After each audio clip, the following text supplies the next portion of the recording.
Hello everyone. NEET challenger course में आज हम लोग डिस्कशन करेंगे इलेक्ट्रिक चार्जेस एंड फील्ड का इम्पोर्टेंट न्यूमेरिकल्स।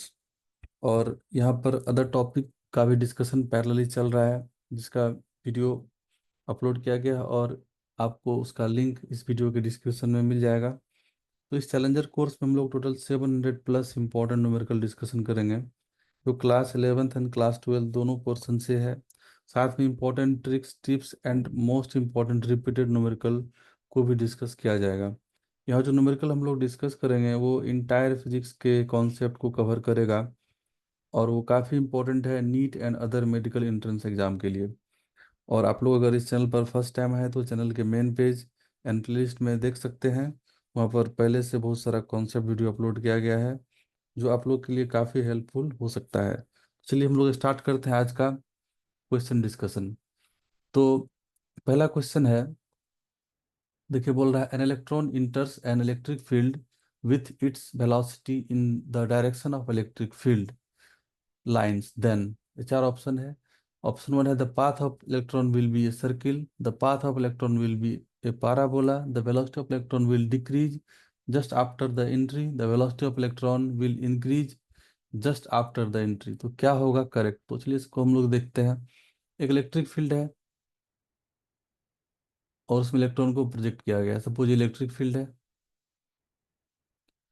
बोल रहा है electron is इंटर्स electric field with its velocity in the direction of electric field. तो इलेक्ट्रॉन का जो वेलोसिटी है वो भी इलेक्ट्रिक फील्ड के डायरेक्शन में है। ये इलेक्ट्रॉन है और उस पर निगेटिव चार्ज होता है, वेलोसिटी का भी यही डायरेक्शन है। तो इलेक्ट्रिक फील्ड के अपोजिट डायरेक्शन में इलेक्ट्रॉन पर फोर्स आएगा। बिकॉज फोर्स होता है क्या? Charge into electric field. तो हम लोग को पता है इलेक्ट्रिक इलेक्ट्रॉन का चार्ज निगेटिव होता है, सो इलेक्ट्रिक फील्ड के अपोजिट डायरेक्शन में फोर्स आएगा। तो इलेक्ट्रॉन पर रिटार्डेशन होगा इलेक्ट्रॉन में, बिकॉज फोर्स लग रहा है अपोजिट डायरेक्शन में। तो एक्सलेरेशन हो जाएगा इसका निगेटिव। अगर एक्सलेरेशन निगेटिव हो गया इलेक्ट्रॉन का तो उसका वेलोसिटी डिक्रीजिंग हो जाएगा। जैसे वो इंटर किया इलेक्ट्रिक फील्ड में उसका वेलोसिटी डिक्रीज करेगा। तो ऑप्शन थ्री है the velocity of electron will decrease just after the entry. तो ऑप्शन थ्री ही इसका करेक्ट ऑप्शन है। नेक्स्ट क्वेश्चन है, an electron and a proton are set free in a uniform electric field. The ratio of their acceleration is। तो acceleration क्या होता है? Force by मास। और force electrostatic force हो जाएगा, तो charge into electric field divided by मास। तो अगर हम लोग एक्सलेरेशन लेते हैं सपोज इलेक्ट्रॉन का, इलेक्ट्रॉन और प्रोटॉन का दोनों का बोल रहा है, तो एक्सलेरेशन ऑफ इलेक्ट्रॉन क्या हो जाएगा? चार्ज का मैग्नीट्यूड तो सेम होता है, ई into E divide by mass of electron. इस फॉर्मूला हम लोग डाल दिए। और एक्सलेरेशन प्रोटॉन का हो जाएगा, मैग्नीट्यूड अगर हम लोग चार्ज को लेंगे, चार्ज का लेंगे तो E into E divided by mass of proton. अब acceleration of electron by acceleration of proton, ये आ जाएगा Q E divided by M E, फिर again Q E divided by M P. तो यहाँ पर आ जाएगा mass of proton divided by mass of electron. तो एक्सलेरेशन का रेशियो हो जाएगा M P by M E, जो कि ऑप्शन थ्री में है, सो थ्री करेक्ट हो जाएगा। नेक्स्ट क्वेश्चन है, a particle of mass m and charge q is released from rest in an electric field E, then the kinetic energy after time t will be. तो हम लोग को पहले इसका velocity find कर लेना है, क्या होगा? तो velocity equal to u plus A T. अब रिलीज किया गया तो u जीरो हो जाएगा, तो वेलोसिटी हम लोग लिखेंगे ए टी। देन एक्सलेरेशन क्या होता है? Force by mass F by M into T. So इसका वेलोसिटी आ गया एफ। हम लोग को क्या हो जाएगा? Charge into electric field Q E divided by mass M into T. तो ये वेलोसिटी एनी टाइम टी पर हो गया। तो काइनेटिक एनर्जी हो जाता है क्या? Half M V square. पूछ रहा है kinetic energy, half M V square. So ये आ जाएगा हाफ एम और ये स्क्वायर, इसका भी का स्क्वायर, तो Q square E square T square by M square. So kinetic energy आ जाएगा यहाँ से Q square E square T square divided by two M. तो Q square E square T square divide by two M option two में है, तो two इसका correct answer होगा। नेक्स्ट क्वेश्चन है, a charge Q is projected into uniform electric field E work done when it suffers A displacement Y along the field direction. तो work done का formula क्या होता है? Force into displacement. तो force क्या हो जाएगा? फोर्स हो जाता है चार्ज इनटू इलेक्ट्रिक फील्ड, और डिस्प्लेसमेंट यहाँ पर दे दिया है वाई।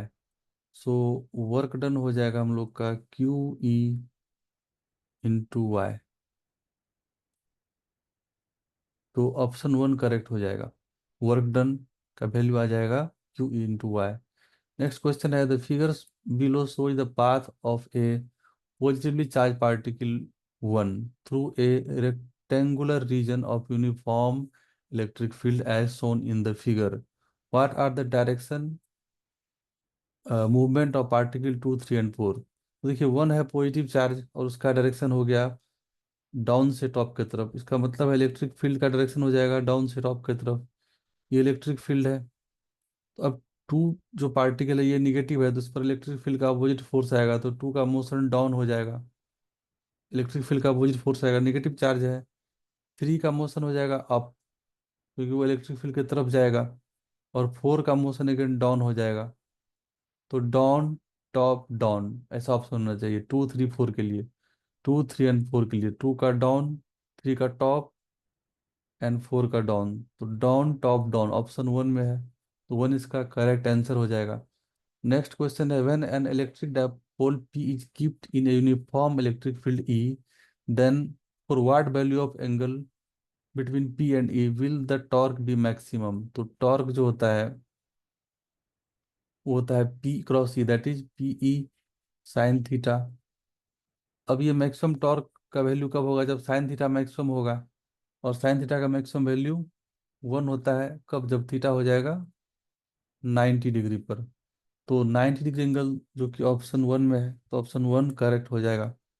नेक्स्ट क्वेश्चन है, what will be the ratio of electric field at a point on the axis and an equidistant point on the equatorial line of dipole?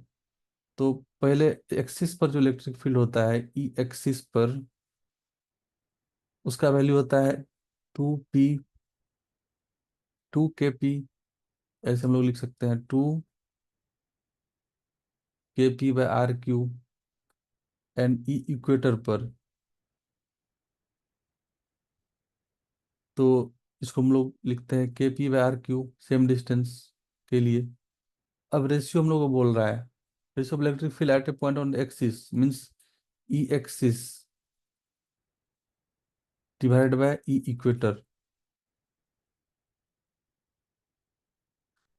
तो equator दोनों का ratio हम लोग ले लेंगे, एक्सिस बाय इक्वेटर कितना आ जाएगा? Two K P by R cube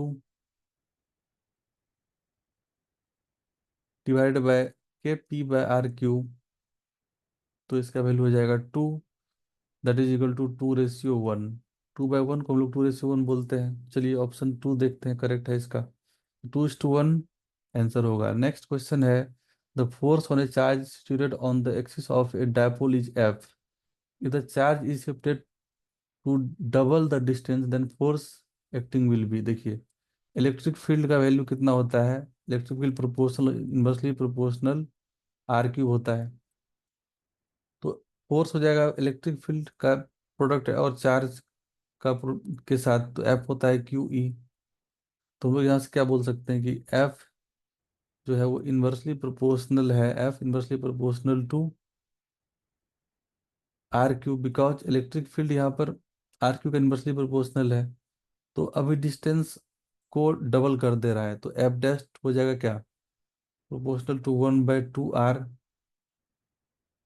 का क्यूब। तो ये हो गया one by eight into one by R cube. तो वैल्यू इसका one by eight times reduce कर जाएगा। फोर्स क्या हो जाएगा? F dash equal to new force equal to force in at initial point divided by eight. तो अगर distance को डबल करेंगे तो फोर्स एट टाइम्स रिड्यूस कर जाएगा। ऑप्शन फोर में है, तो इसका ऑप्शन फोर करेक्ट है। नेक्स्ट क्वेश्चन है, if an electric dipole is placed in an electric field generated by point charge, then देखिए पॉइंट चार्ज जब भी जनरेट करेगा वो एक non uniform electric field generate करेगा। नॉन यूनिफॉर्म इलेक्ट्रिक फील्ड में फोर्स भी लगता है और टॉर्क भी लगता है, ये हम लोग को पता है।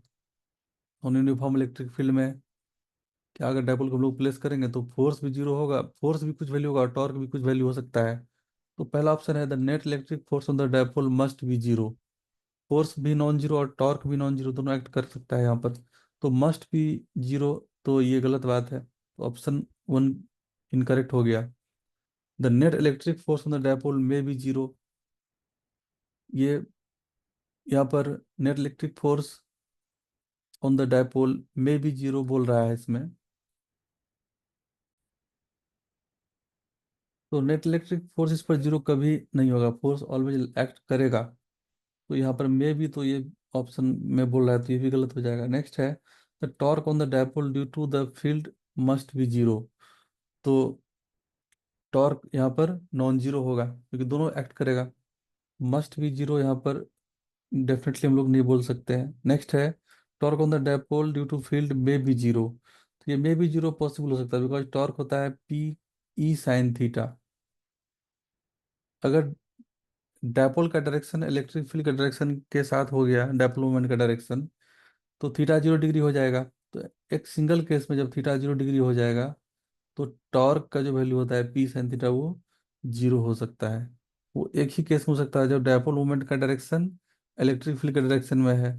मीन्स हम लोग कुछ इस तरह से प्लेस करेंगे डायपोल को, यहाँ पर डायपोल हम लोग का है और वो इलेक्ट्रिक फील्ड के पैरेलल है। थीटा जीरो डिग्री या फिर थीटा 180 डिग्री पर हो सकता है टॉर्क जीरो। तो ये दो केस पॉसिबल है, तो टॉर्क में भी जीरो दो केस में हो सकता है, और मस्ट भी जीरो नहीं होगा। ऑलवेज जीरो इसका टॉर्क नहीं हो सकता है, ऑलवेज टॉर्क इस पर कुछ ना कुछ एक्ट करता है। टॉर्क यहाँ पर non zero in general, and force भी नॉट इक्वल टू जीरो होता है अगर फील्ड नॉन यूनिफॉर्म होता है तो ऑप्शन इसका फोर करेक्ट हो जाएगा। तो ये इसका पार्ट था, और भी पार्ट इसका अपलोड किया जाएगा, और हो सकता है अपलोड किया होगा पहले से किया गया होगा, तो आप लोग को इसका लिंक डिस्क्रिप्शन में मिल जाएगा। तो देखते हैं हम लोग फिर नेक्स्ट वीडियो में।